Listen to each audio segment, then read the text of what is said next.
그런 중요한 본문입니다. 특별히 그 선교 대회라든지 또는 선교 부흥회 이런 자리에서 그 선교사님들이 그 애용하는 본문, 우리에게는 그 소위 지상 명령으로 알려진 본문입니다. 영어로는 The Great Commission, 우리가 이렇게 부르곤 하죠. 근데 이 내용이 신학적으로도 아주 풍부한 의미를 가지고 있습니다. 그러니까 예수님께서 십자가에 죽으시고 부활하셔서 지상에서의 모든 구원 사역을 다 완성하시고 그 이후에 이제 승천하시기 직전에 제자들에게 마지막으로 당부하신 그런 내용이기 때문에 그 제자들의 후예인 지금의 우리들, 신약시대 살아가는 모든 성도들에게도 매우 뜻깊은 말씀일 수 있습니다. 특히 16절에 보시면 11 제자가 갈릴리에 가서 예수께서 지시하신 산에 이르렀습니다. 예수를 배웁고 경배하나 아직도 의심하는 사람들이 있었다, 이렇게 기록하는데 그 의심하고 있었던 제자들을 향해서 또 사람들을 향해서 마지막으로 당부하신 말씀, 상당히 중요한 의미가 있을 겁니다. 그래서 주님의 이 마지막 메시지 안에 어떤 의미가 담겨져 있을까, 다음 두 가지로 의미로 설명을 해보도록 하겠습니다. 첫 번째는 하나의 원칙이고 두 번째는 두 개의 적용입니다. 먼저 하나의 원칙, one principle, 이 문제에 대해서 생각을 해봅니다. 자, 하나의 원칙, 이게 무슨 말이냐면 예수님께서 부활 승천하시기 직전에 구원 역사적 차원에서 중요한 하나의 신앙의 원칙을 그들에게 남겨주셨다는 그런 의미에서의 하나의 원칙. 그렇다면 그 하나의 원칙이 뭘까? 그게 오늘 말씀에 저는 18절에 있다고 봅니다. 18절, 예수께서 그들에게 이 말씀의 마지막 메시지의 포문을 이렇게 여십니다. 나와 말씀하여 이르시되, 자, 이 부분, 하늘과 땅의 모든 권세를 내게 주셨으니, 자, 이게 하나의 원칙입니다. 자, 근데도 잠시 좀 다른 곁길로 좀 빠져서 우리는 이 구절의 그 중요성을 이렇게 간과하는 경향이 있는 것 같아요. 우리가 이 대부분 이 본문을 볼 때 이 뒷부분, 특히 19절, 20절, 그 제자 삼고 세례를 베풀고 분부한 모든 것을 가르쳐 지키게 하고 이 선교적인 행동에 더 초점을 맞추는 경향이 있다는 거죠. 가고 세례를 베풀고 가르쳐 지키게 하는 이 행동, 이 일. 그래서 Let's go, 빨리 가서 그 일을 하자, 이렇게 촉진하고 사람들에게 격려하는 그런 본문으로서 아주 유명하죠. 여기에 너무 지나치게 강조하는 것은 아닐까, 이런 의구심이 드는 거죠. 근데 과연 그럴까? 이 본문이 이것만을 강조하는 본문일까라는 거죠. 그래서도 우리가 이 지점에서 꼭 기억을 해야 될 사실은 뭐냐면, 우리의 신앙생활에 있어서 또 교회 생활에 있어서 사실상 더 중요한 것은 그게 무엇이든 간에 그 교회 생활과 신앙생활을 존재하게 하는 그 원칙이 있다는 거죠. 저는 그 원칙을 종종 신앙 고백이라고 부르곤 합니다. 예를 들면 이런 겁니다. 사도 베드로가 예수님의 그 제자 시절에 마태복음 16장에 나오는 그 유명한 고백, 예수 그리스도에 대한 데피니션, 정의를 이렇게 하죠. 주는 그리스도시요 살아계신 하나님의 아들이시니이다. 베드로가 주님 앞에서 했던 신앙 고백, 그러니까 그리스도가 살아계신 하나님의 아들이시고 우리의 구세주라는 사실에 대한 고백, 얼마나 중요한 원칙인지 몰라요. 그래서 우리의 지금의 이른바 신앙 행위들, 어쩌면 지금 우리가 예배 드리는 이것도 신앙의 행위잖아요. 그리고 뭐 봉사하고 사역하고 구제하고 선교하고 다 행위인데, 그 신앙 행위들이 방금 이런 식의 원칙과 고백 안에서 이루어져야 된다는 거죠. 거기에 기초해서 이루어져야 된다는 거죠. 그래서도 주님께서 이 고백을 했던 베드로를 향해서 이 이야기를 하시죠. 너의 그 고백과 원칙 위에 내 교회를 세우겠다. 캐톨릭은 베드로라는 그 인물 위에 교회를 세운다라고 해서 교황제도를 지금까지 지지합니다만 그게 아니죠. 베드로가 했던 그 고백 위에 교회를 세운다. 주는 그리스도시요 살아계신 하나님의 아들이십니다. 이 고백을 기초 삼아서 반석 삼아서 그 위에 교회를 세우겠다. 이렇게 예언하셨잖아요. 그래서 원칙과 고백이 없는 교회는 의미가 없어요. 교회는 고백적인 집단이에요. 외모만 교회지 내용 없는 교회가 될 수 있어요. 건물 세우고 사람이 모이고 그 안에서 어떤 종교적인 냄새가 풍기는 뭔가를 한다고 해서 교회가 아니라 그 모든 것들을 한다 하더라도 이 중요한 원칙, 우리가 고백해야 될 그 고백 위에 세워지지 않는 교회 그리고 이른바 교회 신앙적 행위들은 의미가 없다는 겁니다. 그렇다면 보세요.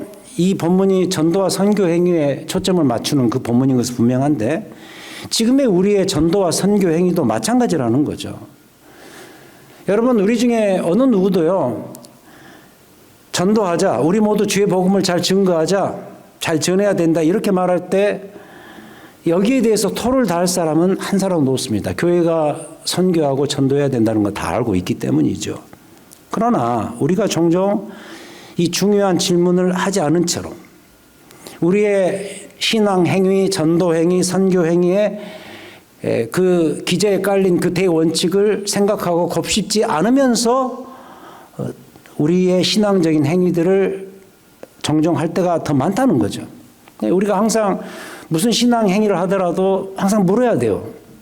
왜 이걸 하냐? 무엇 때문에 우리가 이걸 하냐? 그리고 특히 선교라고 할 때 우리가 무엇 때문에 선교를 해야 되는가? 우리는 물어야 됩니다. 그런데 이 18절이 우리의 전도와 선교 행위의 대원칙을 제공한다는 거예요. 예수께서 말씀하시잖아요. 의심 많은 그 제자들, 그들에게 하늘과 땅의 모든 권세를 내게 주셨다. 이 원칙이 어떤 의미일까요? 이런 의미겠죠. 이제부터는 천하의 모든 권세가 내게 있다. 우리 주 예수 그리스도께서 갖고 계신다. 그 이야기예요. 이제부터가 언제죠? 그리스도께서 죽으시고 부활하신 이후에 지상에서의 모든 구원 사역을 완성하신 이후 그리고 승천하시잖아요. 그리고 다시 오실 때까지 이제부터 그 모든 남아있는 지금 우리가 살고 있는 이 신약시대 이제부터는 이 모든 기간은 그 모든 이 기간의 모든 권세는 누가 갖고 계신다? 예수 그리스도께서 갖고 계신다. 그럼 보세요.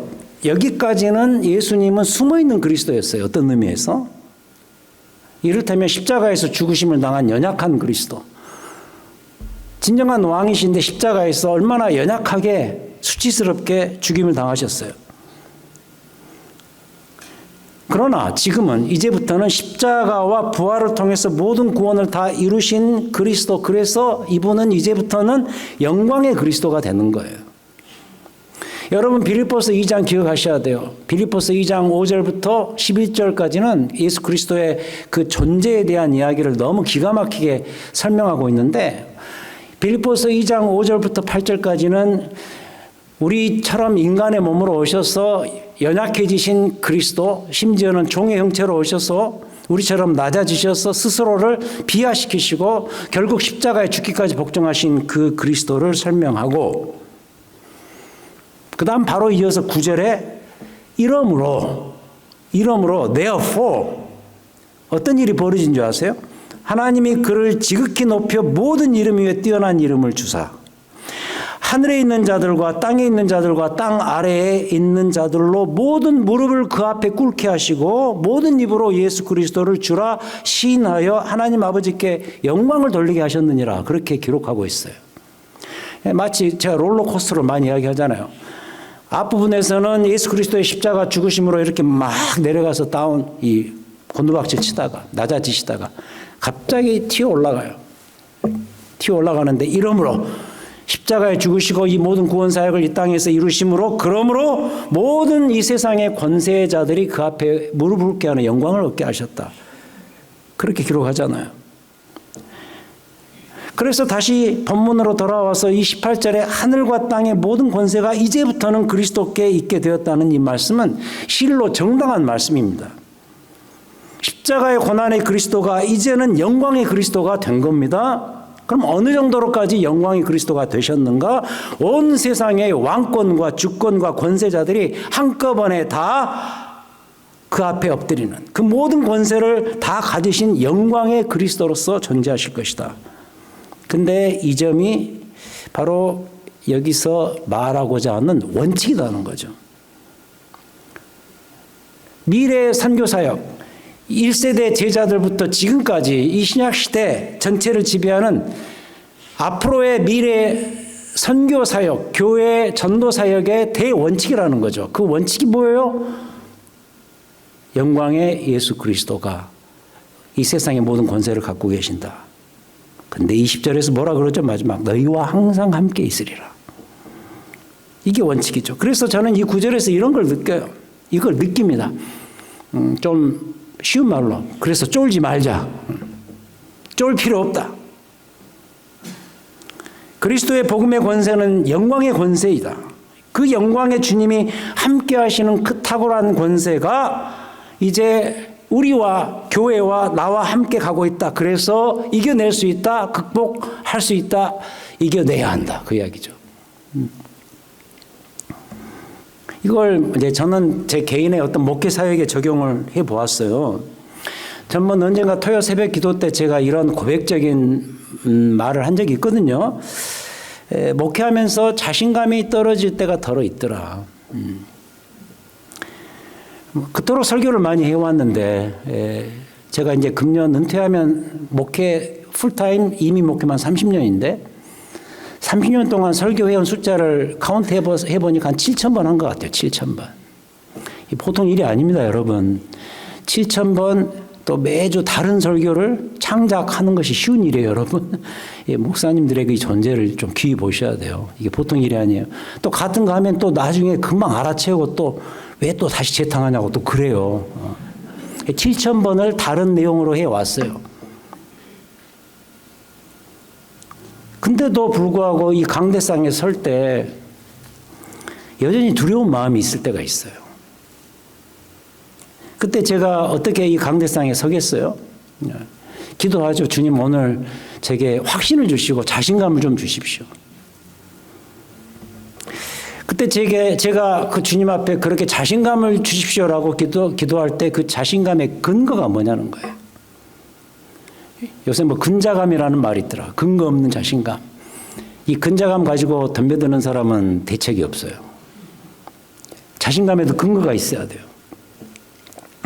제가 단상에 올라가면서 주님 제게 자신감을 주십시오. 이렇게 기도할 때 그 자신감은 이런 근자감이 되면 안 되잖아요. 근거가 있어야 돼요. 분명한 근거가 있어야 되는데 그 근거가 바로 보니까 이 말씀에 여기서 말하는 주님의 권세더라 이거죠. 바로 이런 거 아닐까? 주께서 이렇게 말씀하실 때 제가 그 근거 있는 자신감을 갖고 올라가죠.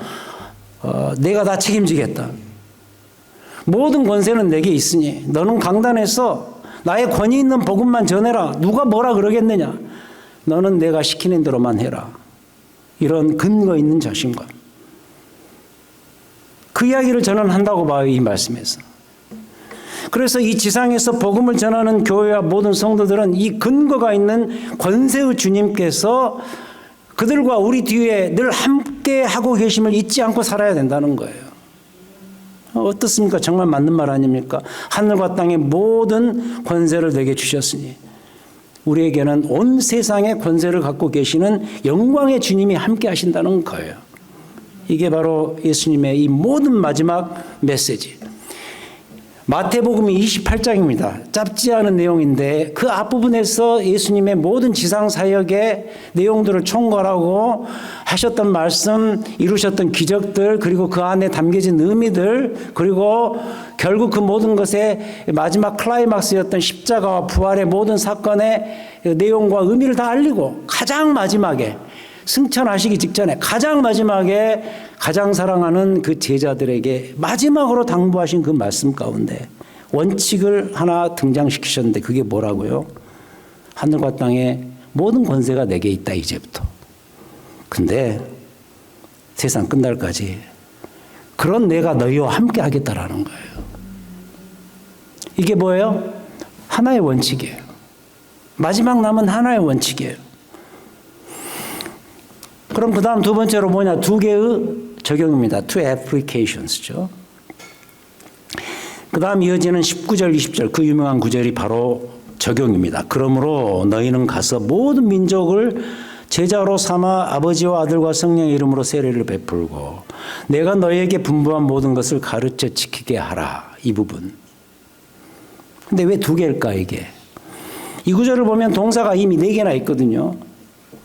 가라, 제자 삼으라, 세례를 베풀라, 그리고 가르쳐 지키게 하라. 동사가 4개의 명령형으로 구성되어 있지만 제가 이 넷을 둘로 묶은 거예요. 뭐냐? 가라, 그리고 제자 삼으라. 이렇게 묶은 거예요. 왜냐하면 제자 삼는 일 안에 세례 베품이 있고 가르쳐 지키게 하는 일이 함께 들어가 있기 때문이죠. 자, 그래서 이제부터 이 둘을 갖고서 전도와 선교의 중요성이 어떤 것인가를 함께 보도록 하죠. 자, 먼저 가라. Go, move, 움직이라는 거예요. 두말할 필요가 없죠. 복음이 전해지지 않는 곳에 증인들이 가야 되는 것은 너무나도 지당한 이야기입니다. 가지 않고는 안 돼요. 로마서에서 그러죠. 10장 14절에서. 그런즉 그들이 믿지 아니하는 일을 어찌 부르리요. 듣지도 못한 일을 어찌 믿으리요. 전파하는 그런 자가 없이 어찌 들으리요. 가는 거예요. 다음 주에 더 깊이 보겠지만 이 증인 때문에 문제는 너무 중요한 이야기입니다. 다음 몇 주 동안 구원 역사의 진행 방향을 지금까지 복음서를 가지고 이야기를 했는데 다음 주부터는 몇 주 동안 사도행전을 가지고 이야기할 거예요. 그 이후의 스토리죠. 그리스도의 부활과 승천 이후의 스토리죠. 사도들의 그 사역에 대한 이야기죠. 그때 살필 예정인데 그 사도행전의 핵심 단어가 뭔지 아세요? 증인입니다. 증인, witness. 이 문제는 다음 주에 제가 이 증인이 얼마나 중요한 존재인가에 대해서 설명을 해드릴 터인데 이 witness, testifier 이 단어 너무너무 중요한 단어인데 그 증인의 핵심 포인트가 뭔지 아세요? 일단은 움직이는 거예요. 움직여야 돼요. 예수 그리스도의 복음을 알지 못하는 그곳을 향해서 이방 땅을 향해서 지금 우리에게는 그게 어떤 곳일지 모르지만 여러분들이 주변에 살고 있는 어떤 지오그래피컬한 그 장소에 거기에 사는 사람들에게 어프로치해서 그들을 향해서 계속 움직이는 거죠. 이게 첫 번째 적용, 가라입니다. 여기서는 특히 모든 민족, 지금 이 복음이 유대의 지경 안에 묶여있기 때문에 이제부터는 모든 민족을 향해서 복음을 모르는 모든 민족을 향해서 가야 한다는 거죠. Go, 가라는 거예요. 움직이라는 거예요. 이게 첫 번째 적용. 그리고 두 번째 적용은 뭐냐? 제자를 삼는 겁니다. 제자 삼으라. 이 discipling이죠. 저는 잠시 여기에서 이 제자 삼는 일이 우리 모두에게 어떤 특별한 일이 아니라는 것을 먼저 말씀드리고 싶어요. 제가 왜 이 말씀을 드리냐면 특별히 우리 한국교회에서 그런 현상이 있는데 언제부턴가 이 제자라는 타이틀이 이 그룹이 교회 내에서 어떤 특별한 그룹인 것으로 알려져 왔단 말이죠. 그래요, 여러분? 아마도 저는 이 제자 훈련이라는 과목이 언제부턴가 교회에서 인기를 끌다 보니까 그런 일이 벌어진 게 아닌가 싶어요. 그래서인지 예를 들어서 100명이 모이는 교인이면 제자 훈련 이제부터 하겠다 그러면 한 10명이 지원해요. 그럼 그때부터 그 과목을 끝낸 그분만 제자인가요? 거기만? 그렇게 인식이 돼 있어요. 여러분 아니에요. 그렇지 않아요. 그리스도인이 된다는 것 자체가 이미 주의 제자가 되는 것과 같아요. 복음서에서는 그것을 그리스도인 되는 것을 제자라고 말하지만 사도행전을 보면 그리스도인 된다 그러죠. 그리스도인 이꼬르 제자예요. 성경은 이미 그렇게 정의하고 있어요. 그래서도 교회에서 만약 제자 훈련을 해야 된다면 세례받은 교인들 다 해야 됩니다. 그래야 맞는 거예요. 근데 본문이 바로 그런 의미예요. 이 본문에 이루어지는 이 사이클을 보세요. 누구든지 그가 만약 복음을 모르고 있다면 그는 그곳을 향해서 이미 출발한 증인들의 복음 전파 사역을 통해서 결국 그리스도를 알게 될 거예요. 그럼 그리스도를 알면 어떻게 돼요? 알고 있으면 그 다음 뭘 하게 될까요? 거기에 대한 인증으로 세례를 받을 거예요. 그리고 그 다음으로 복음에 합당한 삶을 살아가는 법을 배우게 될 거예요. 내가 너희에게 분부한 모든 것을 가르쳐 지키게 하라. 그리스도를 배우고 그리스도의 복음을 듣고 배웠던 그 증인들이 간 그곳에서 이 새로운 삶의 패턴과 양식이 계속 뜨고 계속 반복돼야 된다는 거죠.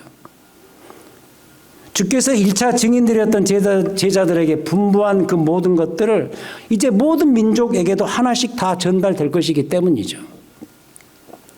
이 사이클이 반복되는 거예요. 주의 제자됨이. 그래서 이 두 가지 일, 가라 그리고 제자 삼으라. 이 일만큼은 우리가 해야 된다. 이게 교회의 사명이고 교회가 존재하는 이유라는 거예요. 가는 것의 문제는 이미 앞에서 언급을 했으니까 뒤에서 가르쳐 지키게 하라. 여기에 대해서만 더 설명을 드리자면 문제는 바로 이겁니다. 사는 거죠. 우리가 받은 이 주의 복음에 합당하게 사는 일이 남아 있습니다. 사도 바울이 빌립보서에서 그러죠. 오직 너희는 그리스도의 복음에 합당하게 생활하라. 그래야 교회다. 교회됨에 모든 문제들이 거기에서 이제부터 추진될 것이다. 그 이야기죠. 빌립보서 1장 27절. 그래서 앞서 배운 대로 복음이 우리의 중요한 원칙이에요. 하늘과 땅의 모든 권세가 예수 그리스도께 있음을 알고 그 권세 있는 복음이 우리의 대원칙이라면 이제부터 복음에 합당하게 사는 삶은 우리 신자의 삶에서 취해야 될 정말 중요한 삶의 원칙인 것이죠. 그래서 항상 강조하는 바지만 신앙은요, 듣고서만 배우는 거 아니에요. 보면서 배우는 것이 중요해요. 우리 아이들도 그러잖아요. 아빠의 말이 효력이 있으려면 아빠에겐 자식에게 보여줄 수 있는 뭔가가 있어야죠. 행동이 뒤따라야죠. 아빠는 말만 맨 그러고 이러면 안 되는 거 아니에요? 그죠? 실천력이 있어야죠. 그래서 자식은 부모를 보고 배운다 이런 말을 하지 않습니까? 그래서 어떤 한 학자가 이런 말을 했어요. 참 좋은 비유인데 부모는 자식의 지도다. 인생 지도다. 여러분 지도 보고 가잖아요. 부모는 자식의 지도인 거예요. 인생을 어떻게 살 것인가 배우는 지도 같은 존재. 이걸 우리의 전도와 선교에 적용을 하자면 우리 신자들의 삶은 믿지 않는 불신자들의 삶의 지도예요. 세상에 듣도 보도 못하고 경험해 보지 못한 또 다른 커뮤니티, 또 다른 세계의 삶이 거기 있는 것을 보고 저 사람들은 뭐야? 저 사람들은 어떻게 살게? 어떤 자세를 가지고 살게 저렇게 사는가라면서 볼 수 있는 하나의 지도, 창문 같은 그런 존재가 바로 그리스도인들이죠. 그래서 복음에 합당하게 살아야만 복음의 진가를 보고 배우는 거예요. 이게 19절 이야기예요. 너희는 가서 모든 민족으로 제자로 삼아 아버지와 아들과 성령의 이름으로 세례를 베풀고 내가 너희에게 분부한 모든 것을 가르쳐 지키게 하라. 디사이플링. 디사이플링은 다른 거 아니에요. 복음대로 살면서 그걸 보이면서 그게 반복되도록 하는 거예요. 자, 그럼 이제 정리해 보자고요. 오늘 우리는 전도와 선교에 있어서 중요한 사실 두 가지를 배웠네요. 하나의 원칙 두 개의 적용입니다. 하나의 원칙은 18절이라 그랬죠. 온 세상 모든 만물의 권세가 부활하시고 승천하신 우리 주 예수 그리스도 그분께 있다는 사실이죠. 두 개의 적용은 뭐죠? 19절, 20절 그리스도의 복음을 전하기 위해서 일단 가야 되고 간 그곳에서 계속 제자를 삼아야 된다. 제자 삼기 위해서 복음에 합당하게 살아야 된다. 이게 반복되도록 해야 된다는 거예요. 그래서 오늘 이 본문은 지금의 현대 교회들에게 exactly 적용될 수 있는 이 교회의 사명을 말해주는 그런 본문이죠. 예수님 당시 이 말씀을 들었던 제자들만의 사명은 아니죠. 그래서 저는 오늘 말씀 적용 차원에서 이걸 이렇게 한번 정의를 해보고 싶어요. 그 화면에 나오죠. 오늘 설교 제목입니다. 이 순서죠. 이 패턴이죠. 듣고, 그다음 배우고, 살고, 전하고. 그리고 또 듣고 또 배우고 살고 또 전하고 반복되는 겁니다. 로마서에서 아까 그랬잖아요. 믿음은 들음에서 난다고. 일단 들어야 돼요. 말씀을 들어야 돼요. 교회를 통해서 말씀을 듣고 배우는 이 일에 소홀하게 하지 마세요. 이런 말 하지 말자고요. 맨날 배우기만 하면 뭐하냐. 여러분, 알고 못하는 것하고 모르고 못하는 것에는 큰 차이가 있어요. 물론 그 말의 의미는 압니다. 맨날 배우기만 하고 살지도 못하는데 뭐하러 배우냐. 근데 저는 좀 솔직히 물어보고 싶어요. 정말 많이 배웠나? 많이 배우면서 그 이야기를 하나? 그것도 아닌 것 같아요. 제가 보기에. 배워야 돼요. 끊임없이 말씀은 들어야 돼요. 교육은 반복입니다. 안 것 같지만 또 잊어버리니까 또 듣고 또 그대로 하고. 우리 아이들 보면 알 수 있잖아요. 자꾸 듣고 외워버리는 데는 할 말이 없어요. 그게 몸에 익어버린 데는 할 말이 없는 거예요. 그게 교육이죠. 이 유대인들이 다 그렇게 해서 성공한 사람들 아닙니까? 교회에서 선포되고 가르쳐지는 복음과 복음적 삶에 일단 여러분들의 귀를 기울이시고 들으셔야 돼요. 그걸 위해서 여러분들이 지금 이렇게 오신 거 아니에요. 뭐 7,000번을 설교하면서 다 다르게 했다 그러지만 그 안에 전하는 메시지는 똑같아요. 우리 주 예수 그리스도는 우리의 구주시다. 그분이 모든 삶에 우리의 모든 영광을 품고 계시는 분이시다.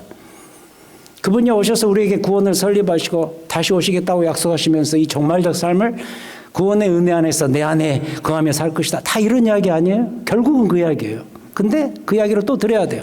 들어야 이게 돼요, 여러분.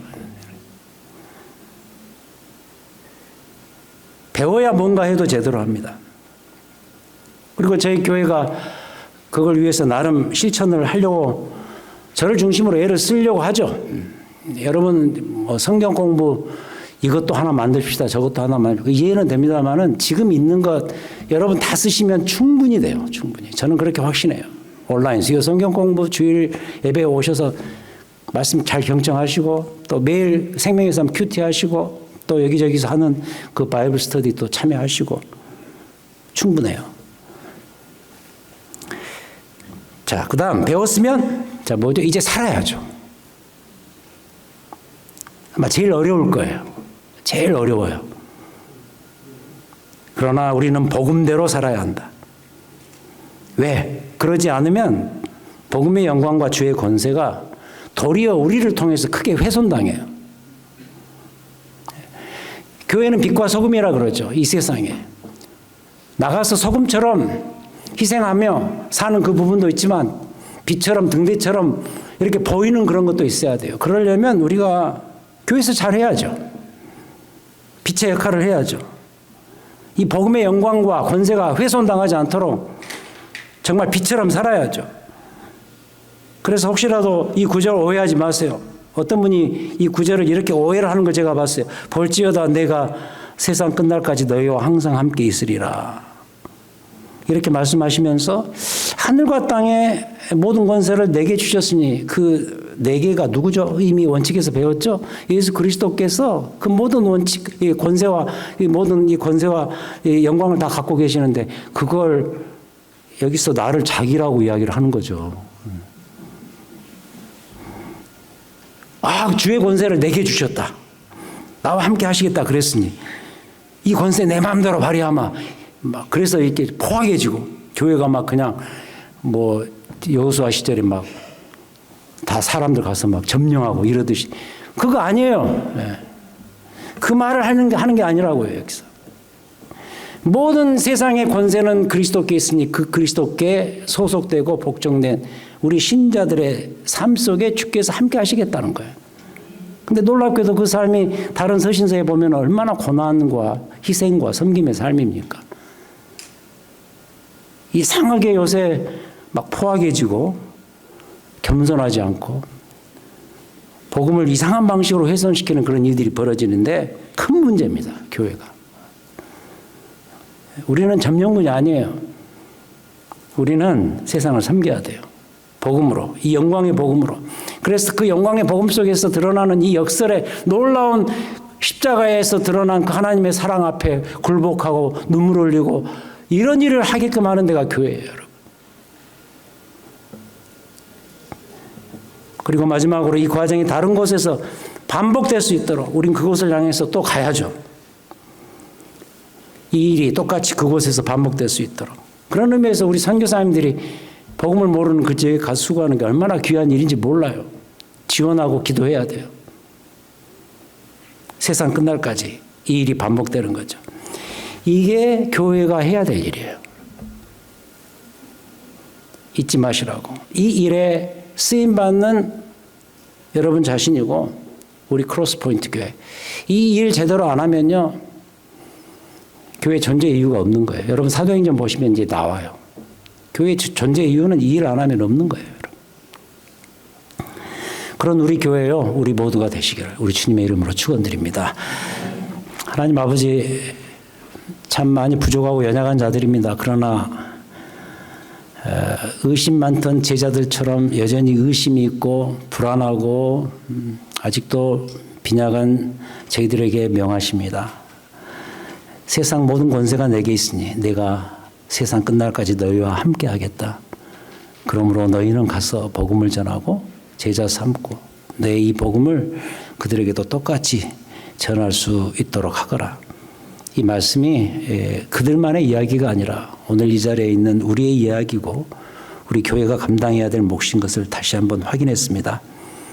굳은 결심과 자세를 저희들에게 주시옵소서. 크로스포인트 교회가 이 지역에 이 땅에 존재하는 이유, 영광의 그리스도와 함께 영광의 이 복음을 전하는 일에 있음을 다시 한번 우리의 심정의 옷깃을 여미게 싸우니 주님이 함께해 주시고 이 일 잘 감당하는 우리요 우리 교회가 될 수 있도록 인도하시고 축복하여 주시옵소서. 예수 그리스도의 이름으로 기도했습니다. 아멘.